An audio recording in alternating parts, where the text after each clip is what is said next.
I was a synchronized swimmer with the national team, and because of a bunch of injuries, I had to pull off the team and say goodbye to my Olympic dreams. The boxing coach pulled me into the gym and said, "Hey, you look like you can fight." And I was like, "I've never fought before," you know? He said, "Oh, you look like an athlete." I said, "Yeah, I'm a broken athlete." He said, "I can fix you." And he did rehab my injuries, but more than that, he got me to have a new focus. She said, "Where are your parents now?" I didn't know what to do. I had never been in this situation before. And then she just clocked me. And I went down, and I just remember like covering my head, not knowing what to do. And man, they were kicking, they were stomping. I could feel my ribs.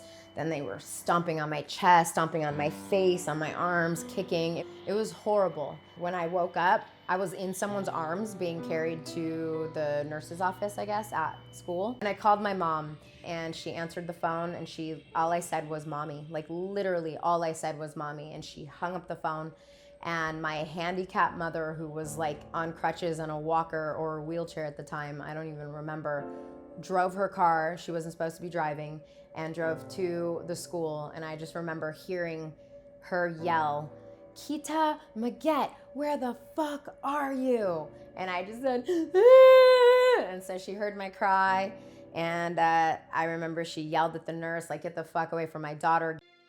I didn't understand how I had never met, like, I didn't know these girls. For them to hate me so much, I could not get it. Like, I didn't understand that, like, sometimes people just don't like each other or other people. I'm a light-skinned Cuban kid who speaks Spanish, first language Spanish, but I'm light-skinned. Everybody's always called me Casper and White Out, White Boy, and Güero, and I got some guys who are cool, they're my friends, but a lot of the Mexican kids just didn't want to have nothing to do with my white, like, skin color, even though I spoke Spanish fluently. So after I was in the hospital for a week, I had a fractured scapula. It was like literally broken in half. I remember a big old arm sling that had to keep my arm like this for 3 months. My ribs were broken, and PTSD like a mother. It was terrible, and life sucked. That whole process was just horrific. It was horrible. From the deposition and having to see these girls all over again, to the trial, and to just the mental, like I didn't understand what I did wrong. So I was insecure. I was courageless. I had nothing. Jiu-jitsu was my first martial arts class, and I remember sitting there and being like, "Hell no, I don't want to do this at all. I'm good. I'll just do it for the role." As I watched and came back every day and just kept coming back, I was like, yo, this is crazy. Like, these people are learning how to choke people, how to break arms, how to do things to somebody in case someone's doing something to them. Like, man, this is huge.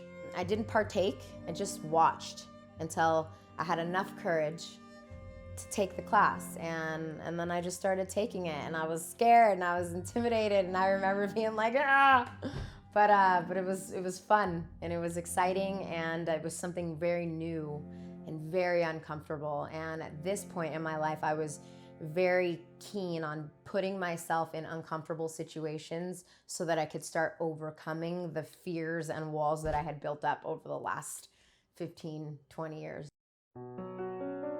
Yeah, when I was younger, my mom had told me a story of how she was grabbed in a park by somebody while she was jogging, and luckily she had some knowledge of self-defense, so she was able to get away. And I did take a few self-defense classes when I was little because of that. I was always pretty feisty and really strong and not too afraid, but as a female, there's always this just like lingering fear. Doesn't matter, there could be nothing going on, but literally just going from the mall to the parking lot, there's always some kind of concern, or we have to have awareness that anybody could be basically a predator to us. So as sad as that is, it's the world we live in, and it was even like that back then when my mom was younger. That clip was from our film, Why We Fight. Watch the whole movie on Pluto TV, Tubi TV, Roku, Amazon, and here on YouTube. Link is in the description.